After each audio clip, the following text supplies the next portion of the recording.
All right, folks, I've got Justin Lucas here with me, FLW Tour Pro. Currently sixth, I believe, in Angler of the Year points. And is this your third FLW Forrest Wood Cup that you've qualified, Justin? You know, it is my third as a boater, yeah. So pretty pumped about it. Last year I missed it by 12 points, and honestly, I was pissed off, to say the least. So there were several times last year that I could have made up those 12 points, and this year I told myself I wouldn't let that happen, and you know, I ended up having a great year. Now, you said this is your third Cup as a boater. Did you qualify for the Cup as a co-angler? Yeah, I actually fished it twice as a co-angler. And back in 2008 and 2009. And, you know, it's great as a co-angler. It's a great tournament, but the payout on the boater side is just tremendous all the way down through the field. So, you know, it can be a life-changing event, really, even if you don't win it. You know, if you have a solid top 5 finish or something, I mean, that's a lot of money. So, qualifying as a boater, man, is definitely the way to go, no doubt. So you worked your way up through the ranks, from the co-angler ranks to the professional ranks, and what's the biggest difference to you jumping from that back deck to the front deck? Any guys out there that are trying to do this and come up that way, maybe, what advice would you give them? What's the biggest adjustment you have to make? Well, here's the bottom line: is that everybody can cast, everybody can flip and pitch, and everybody can, you know, do all the basic things that it takes to be a fisherman. But when you start talking about becoming a great fisherman like Andy Morgan or any of these other guys out here who, you know, Scott Martin, whatever, you've got to be able to make decisions on the water, and you have to be very good with a variety of baits and know that when you put one of those baits down and pick up another one, you are just as confident in that bait and have just as good of an opportunity to catch a fish on that one as any other one in your tackle box. And really, you know, being able to do that and be versatile and make decisions on the water, on when to leave areas, how long to stay in areas, you know, all that kind of stuff. That's what, you know, truly makes a great fisherman.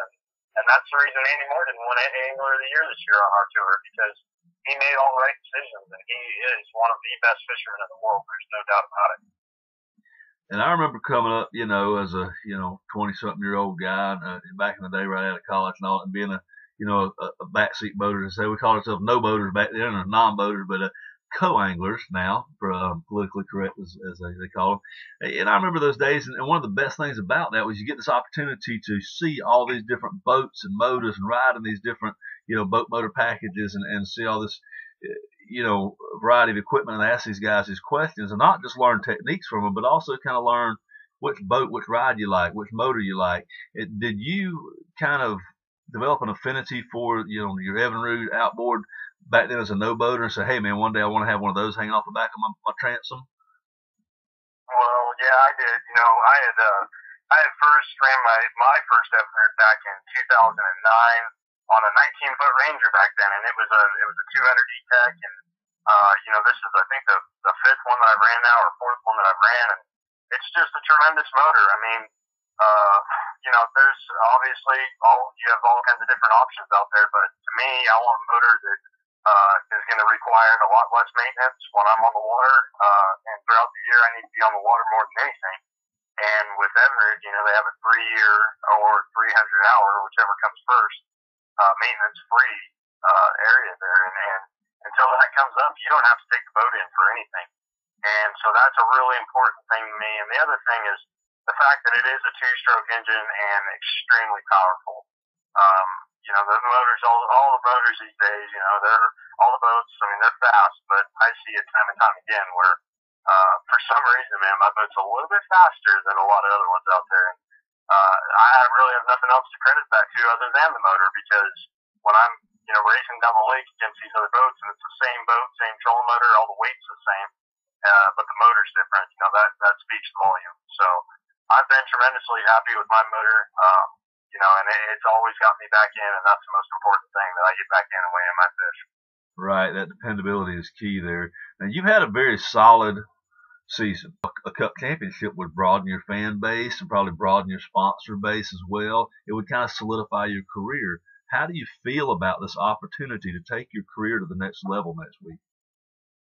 I'm feeling good about it. The Red River is not a place that if you had asked me at the beginning of this year how I would feel about it, I probably would have told you I was feeling like crap about it because it's not a place that really suits my style of fishing before this year until I really started to branch out. And, I fished a Bass Open there back in April. We had 186 or 189 boats, and I took 7th place in that tournament.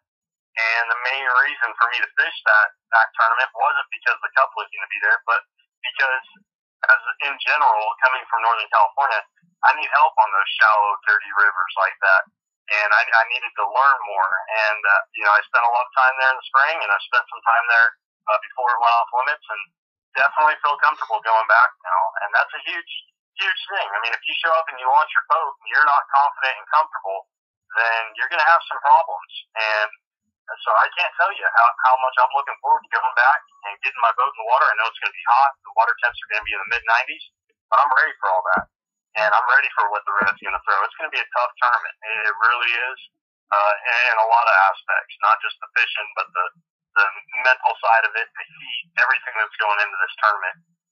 It's not going to be an easy win, but whoever said it was easy before, they're not right about that either. It's any kind of win is tough. So I'm looking forward to the opportunity. There's no doubt, and it would advance my career big time. They're right before, the cutoff. Did you make time to go out and do another scouting trip here just before it went off limits? Yeah, I did.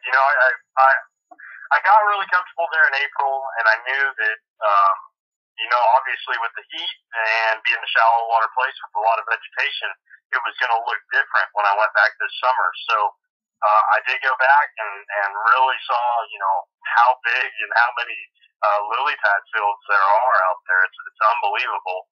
But also a lot of milfoil and even some hydrilla. So the area is actually very fertile, more fertile than I thought it was, as far as just growth and life around the river. Ton of shad. So it's all lining up right, man. I'm pumped to go back. I'm going to go out on Gunnersville tomorrow and fish around some pads. And even though the best fish aren't around the pads here right now where I live, but that's what I'm going to be fishing. And I want to continue to get comfortable around that style of fishing. And that's something I was going to ask you about too. While you were out there, obviously you want to learn to navigate, and see, the lay of the land and so to speak, and where the stumps are, the best way in and out of backwaters. But also, I was wondering if you kind of found anything that got you to thinking about how to build a game plan out there. And it sounds like you really got your mindset on those lily pads, and it sounds like you think that's where some of the better groups of quality fish are going to be. Is that the case? It is. And here's the thing with the pads is there's so much of them, so many of them, that you can't just go out there and just start fishing pads and find them. There's, I don't want to divulge too many things right now, but it is something where, for instance, if you have several acres of pads, there's going to be one small little square area that's going to hold the majority of the fish in that area. So, it's all based on where the bluegill are living. Maybe it's a different depth change. You got to start with the food chain always when you're bass fishing. You got to know what they're eating, and even what they're eating, because the bluegill there may be more algae or who knows what it is in that area that they're feeding on. And so you got to understand the food chain, and then find those little specific areas. And it's going to be tough. There's going to be several guys fishing pads that never find that. But I know, if I go out there all day and in practice for 3 days, if I can find 2 or 3 little areas where those pads are, I may have them myself, and I may be able to do really well. I don't think that you can win it out of the backwaters just all 4 days. I think at some point you're going to be needing to fish on the main river. And I was blown away at actually how clear the river was compared to every time I've ever been there. And I got kind of excited about it because it is clear enough for a swim bait. And I am definitely going to bring some swim baits down there. I feel like a lot of guys might overlook, might not even bring their swim bait boxes. And that may be something that plays into my hands. Whether it is or not for sure, I don't know. I won't know until after practice. But I'm definitely going to give it a try, man. There's no doubt. Yeah, that would be a big shot in the arm to you if that swim bait bite materializes. So you know. But I'd love it, man. I would love it, and I'd tell everybody during practice, they sure don't need a swim bait here. Tell them you can't buy a bite on one, huh? No, it definitely doesn't work. But I know they're going to eat it. You know, it's just a matter of whether I can get the right size fish to eat it or not. Hey, thank you for your time, Justin. Good luck. Yep. Yeah, take care. All right, buddy.